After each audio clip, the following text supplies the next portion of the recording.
கர்த்தருடைய நாமத்துக்கு ஸ்தோத்திரம் உண்டாவதாக. ஜீவ புஸ்தகம் ஒன்று பரலோகத்திலே இருக்கிறது. அதிலே உங்கள் பேர் எழுதப்பட்டிருக்கிறதா, இல்லை இன்னும் எழுதப்படலையா, இல்லை எழுதப்பட்டு அதை கிறுக்கி போட்டிருக்காங்களா என்பதை நீங்கள் யோசிக்க வேண்டும். ஒருவன் ஆண்டவரிடத்திலே அவன் முழுவதுமாக வந்துவிட்டால் ஆண்டவர் அவனுடைய பெயரை ஜீவ புஸ்தகத்தில் எழுதி வச்சிருப்பார்.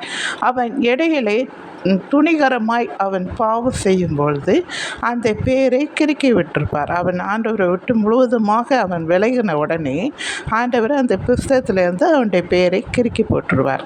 இல்லை எழுதாமல் இருக்குன்னா இன்னும் ஆண்டவரை அவர்கள் அறியவில்லை, ஏற்றுக்கொள்ளவில்லை என்று அர்த்தம்.